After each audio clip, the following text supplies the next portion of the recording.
Hi friends, welcome to Roshni Vlogs. இன்னைக்கு நம்ம சேனல்ல தீபாவளி ஸ்பெஷல் பொட்டுக்கடலை முறுக்கு ரொம்பவே சுலபமா வீட்ல உள்ள இரண்டே பொருட்களை வச்சு எவ்வளோ கிறிஸ்பியா எப்படி செய்யறதுன்னு பார்க்கலாமா?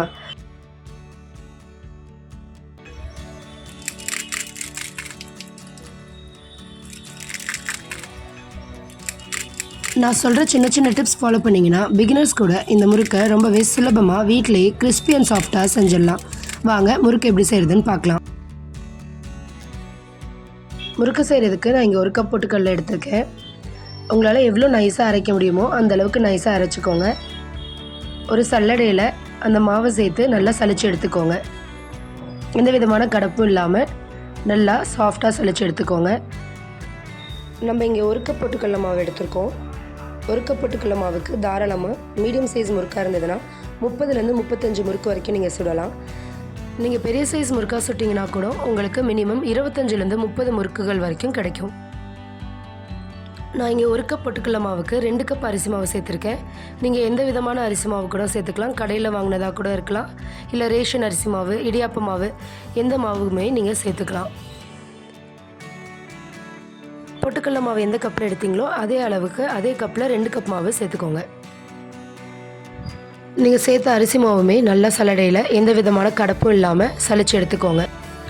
நான் நார்மலாக தான் முறுக்கு சுட போகிறேன், எந்த விதமான கலரும் ஆட் பண்ணலை. உங்களுக்கு அப்படி இல்லை, முறுக்கு நல்லா ரெட் கலரில் வேணும்னா நீங்கள் 1/2 டேபிள் ஸ்பூன் மிளகாத்தூள் கூட இந்த ஸ்டேஜில் ஆட் பண்ணிக்கலாம். பெரிய டேபிள் ஸ்பூன் எள்ளு சேர்த்துக்கோங்க. நான் இங்கே வெள்ளை எள்ளு சேர்த்துருக்கேன், நீங்கள் கருப்பு எள்ளு இருந்ததுன்னா கூட அதை கூட சேர்த்துக்கலாம். அது கூடவே 1 ஸ்பூன் ஜீரகம் நல்லா இந்த மாதிரி கையில் மசிச்சு விட்டு சேர்த்திங்கன்னா நல்லா மணமாக இருக்கும். அது கூடவே வாசத்துக்கு 1/2 டேபிள் ஸ்பூன் பெருங்காயத்தூள்.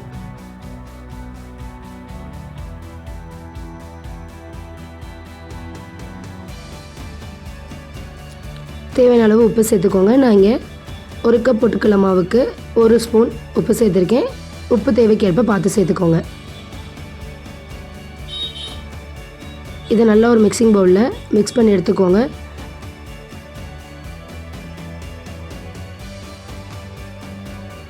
இது தாங்க நம்மளோட மெயின் இன்க்ரீடியண்ட்டே. முறுக்கு நல்லா சாஃப்டாக வர்றதுக்கு நல்லா 1 தேக்கரண்டி எண்ணெய் சுட சுட சுட சேர்த்துக்கோங்க. எண்ணெய்க்கு பதிலாக பட்டர் இருந்ததுன்னா நீங்கள் பட்டர் கூட ஆட் பண்ணிக்கலாம். பார்த்து எண்ணெய் சூடாக இருக்கும், அதனால் முதல்ல 1 ஸ்பூன் பயன்படுத்தி நல்லா கிளறி விட்டுக்கோங்க. எல்லா பக்கமும் இந்த எண்ணெய் நல்லா ஸ்ப்ரெட் ஆகி கிளறி விட்டுக்கோங்க. அதுக்கப்புறமா நீங்கள் உங்கள் கைகளை பயன்படுத்தி நல்லா சாஃப்டாக பிசைஞ்சு விட்டுக்கலாம். நான் இங்கே 1 கப் பொட்டுக்கடலை 2 கப் அரிசி மாவு சேர்த்துருக்கேன். அதாவது மாவு கணக்கு எனக்கு 3 கப் வருது. நான் ஒரு பெரிய கப் அளவு தண்ணி சேர்த்தனா கரெக்டாக இருக்கும். மாவு ரொம்பவும் தண்ணியாகவும் இருக்கக்கூடாது, அதே அளவு ரொம்ப கெட்டியாக டைட்டாகவும் இருக்கக்கூடாது. முறுக்கு பிழியறதுக்கு கஷ்டமாயிடும். அதனால் தண்ணியாகவும் இல்லாமல் ரொம்ப கெட்டியாகவும் இல்லாமல் கரெக்டாக சப்பாத்தி மாவு பதத்துக்கு சாஃப்டாக பிசைஞ்சுக்கோங்க. இந்த ஸ்டேஜில் நீங்கள் தண்ணிக்கு பதிலாக தேங்காய் பால் கூட சேர்த்து பிசைஞ்சிக்கலாம். தேங்காய் பாலோட வாசனை கூட அந்த முறுக்கு தேங்காய் பால் சுவையில் ரொம்ப டேஸ்டியாக இருக்கும்.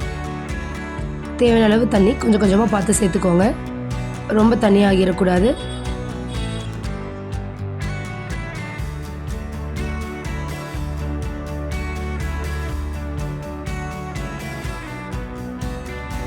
உங்களுக்கு வீடியோ பார்க்கும்போதே தெரியும் இந்த அளவுக்கு மாவு சாஃப்டாக இருக்கணும். மாவு நீங்கள் ரெஸ்ட்டில் விடணும்லாம் கிடையாதுங்க.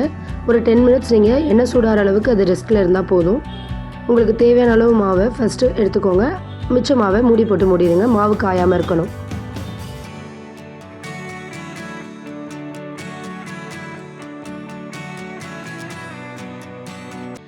உங்களுக்கு விருப்பமான அச்சை பயன்படுத்தி நீங்கள் உங்களோட ஃபேவரட்டான ஷேப்பில் முறுக்குகளை பிழிஞ்சிக்கலாம். நான் இங்கே ஸ்டார் அச்சை பயன்படுத்தியிருக்கேன்.